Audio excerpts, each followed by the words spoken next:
Bonjour chers osmophiles, je vous retrouve aujourd'hui pour une vidéo consacrée à la marque Serge Lutens.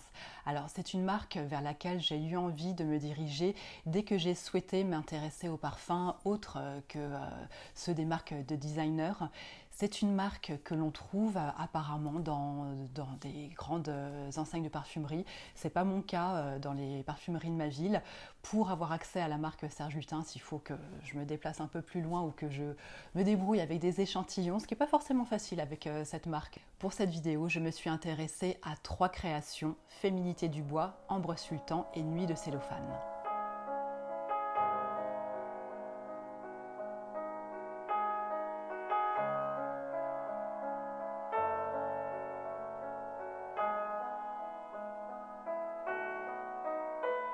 Bienvenue sur mon osmographie, parfums d'hier et d'aujourd'hui.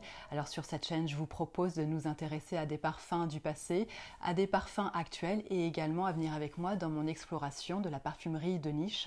C'est donc ce volet qui est au programme aujourd'hui avec la marque Serge Lutens, incontournable du domaine. Serge Lutens est un artiste touche-à-tout qui a d'abord été formé à la coiffure dans les années 50 avant de devenir photographe de mode renommé. Il est ensuite devenu directeur artistique chez Christian Dior sur la ligne cosmétique à partir de 1967. En 1980, il signe avec la marque japonaise Shiseido et en 1992, la marque ouvre une parfumerie au Palais Royal à Paris. Cette boutique est alors baptisée les Salons du Palais Royal à Shiseido et est aujourd'hui devenue les Salons du Palais Royal Serge Lutens. Chose importante à préciser, Serge Lutens n'est pas parfumeur, mais il s'entoure de parfumeurs. Et en 1999, il crée sa marque éponyme.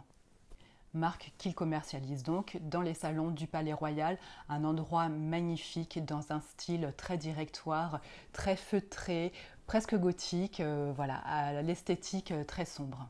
Une autre boutique s'est ouverte rue Saint-Honoré, dans un style très géométrique, sophistiqué et cosmopolite. Et histoire de boucler la boucle, la marque Serge Lutens a été rachetée par le groupe Shiseido en 2015 et le groupe a développé tout un réseau de points de vente pour les parfums Serge Lutens et le maquillage aussi. Plusieurs points de vente, tout un réseau à travers le monde. Dès le début, Serge Lutens s'est illustré comme étant un créateur à part, se détachant des études marketing, des effets de mode pour proposer un monde parfumé à part.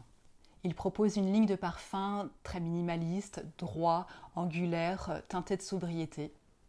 Cette esthétique épurée est au service de la richesse des jus, aux senteurs et aux couleurs multiples et nuancées.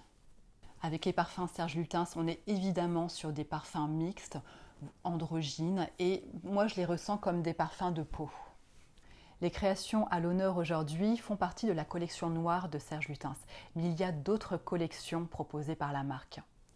Il y a par exemple Matin Lutens, Rituel de parfum, Gratte-ciel, Les eaux, Section d'or, etc.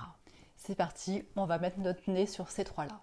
Et je ne peux pas ne pas commencer par Féminité du bois, qui est une fragrance que j'avais vraiment envie de découvrir. Je savais que celui-ci m'appelait tout particulièrement. Féminité du bois a été créée en 1992 pour Shiseido par Serge Lutens avec la collaboration des parfumeurs Christopher Sheldrake et Pierre Bourdon. À l'époque, il était sorti dans un flacon goutte tout en courbe dans une couleur sombre et fumée. Malheureusement, me concernant, je ne l'ai jamais connu sous cette version. Féminité du bois a intégré la collection Serge Lutens en 2000 et pour l'occasion a adopté le flacon typique de la marque. Puisqu'il a été créé en 1992, Féminité du bois a fêté ses 30 ans cette année et pour l'occasion, un flacon spécial est sorti dans un esprit couture, très smoking et aussi avec une esthétique assez cubiste. Féminité du bois est aujourd'hui élevée au rang de parfum culte. Au moment de sa sortie, c'était une des premières créations à proposer une telle quantité de bois dans sa composition. La sortie de ce parfum était une révolution dans l'univers olfactif qui a révélé Serge Lutens comme pionnier d'une nouvelle parfumerie. Et que dire de ce nom, Féminité du bois? Moi, c'est vraiment un nom qui me fait rêver. Alors, c'est un parfum mixte, bien que son nom pourrait faire renoncer certains hommes.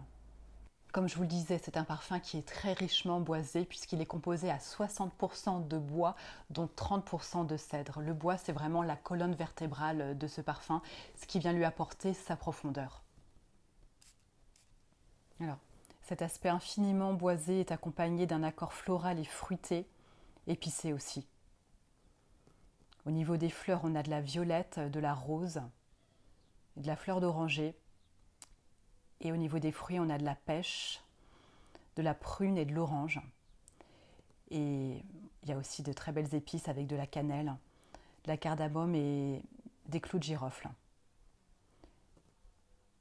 Toute cette combinaison apporte la féminité et de la poésie à ce parfum qui, à l'origine, est inspiré de souvenirs du Maroc de Serge Lutens. Pour ma part, j'avais donc tout particulièrement envie de me pencher sur ce Féminité du bois parce que je savais qu'il était très proche d'un parfum pour lequel je voue un culte. Il s'agit de Dolce Vita de Christian Dior, que on va le sortir également. C'est un parfum qui a également été créé par Pierre Bourdon, donc un des parents de Féminité du bois. Il est venu après puisque là on est sur une création qui date de 1995. Alors je trouve intéressant justement de comparer les deux.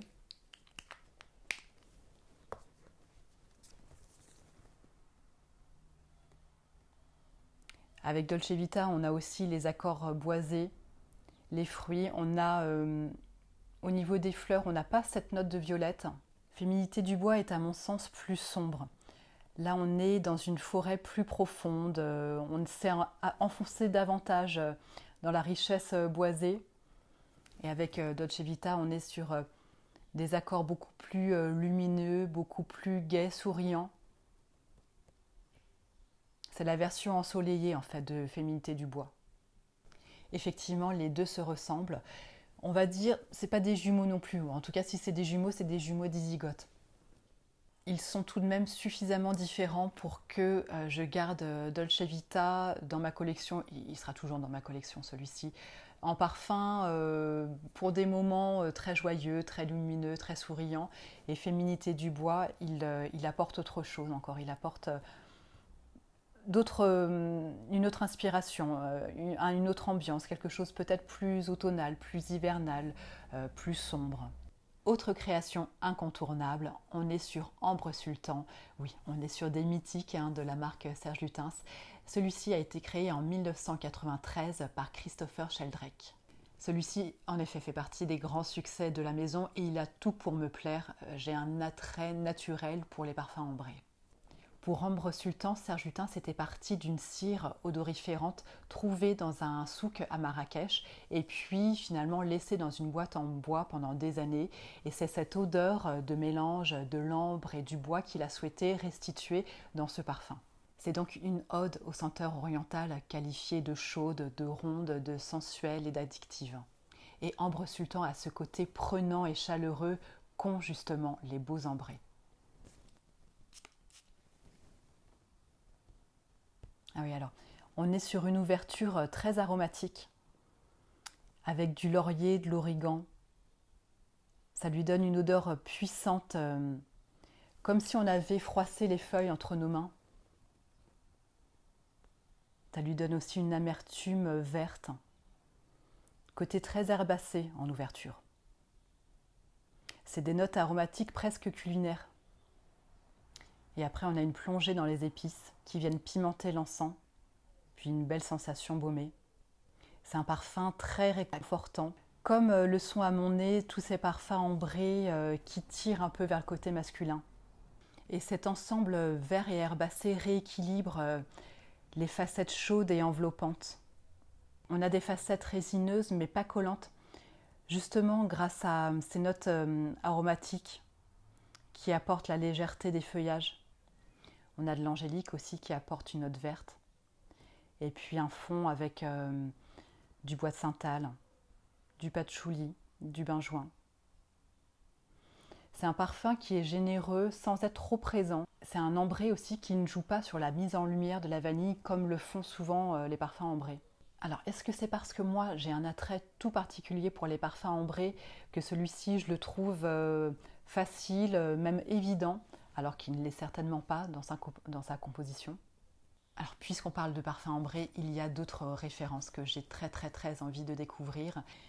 Il y a Ambre russe de Parfum d'Empire, Ambré lumière de Molinard et Ambre précieux de Maître parfumeur et Gantier. À suivre donc. Déjà, troisième et dernière création de la marque Serge Lutens que je vous présente aujourd'hui. Il y aura très probablement une autre vidéo dédiée à cette marque, tant les possibilités sont multiples.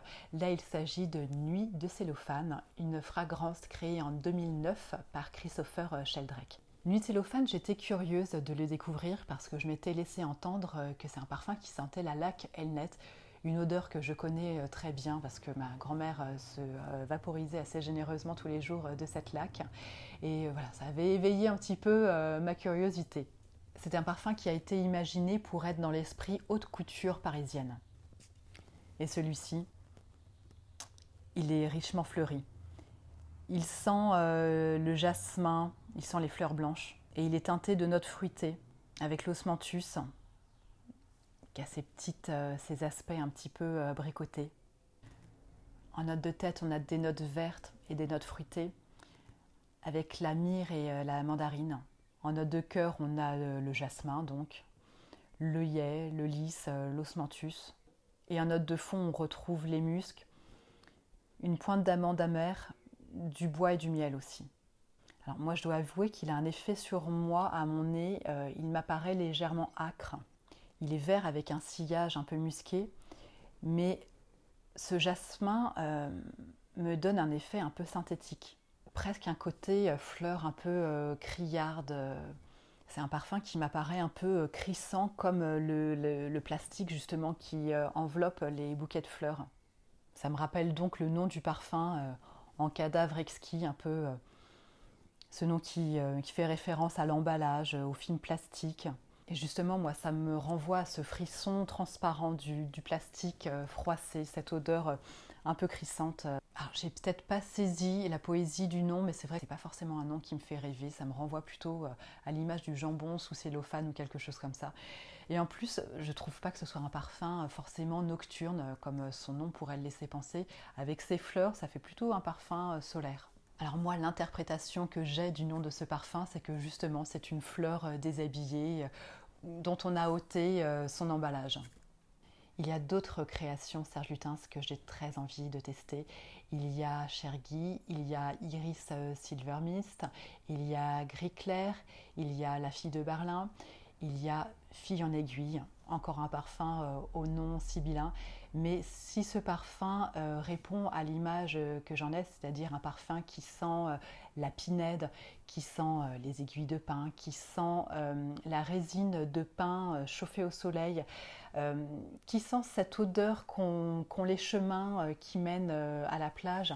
Alors, j'aime pas l'odeur de la mer, mais par contre, j'aime beaucoup l'odeur du chemin qui y mène.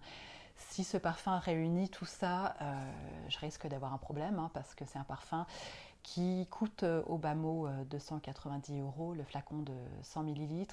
Donc là, on atteint quand même des sommes assez hallucinantes.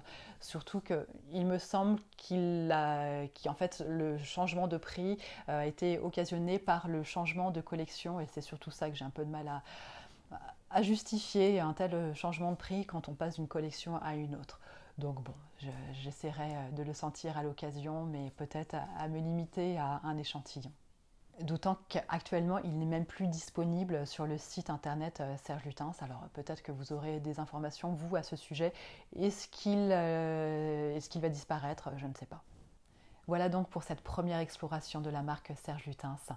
Une autre viendra très certainement parce qu'un passage par la boutique du Palais Royal est prévu dans les mois à venir. En attendant, je vous invite à vous abonner à cette chaîne pour me retrouver la semaine prochaine pour une nouvelle chronique parfumée. Vous pouvez également liker cette vidéo et je vous dis donc à bientôt.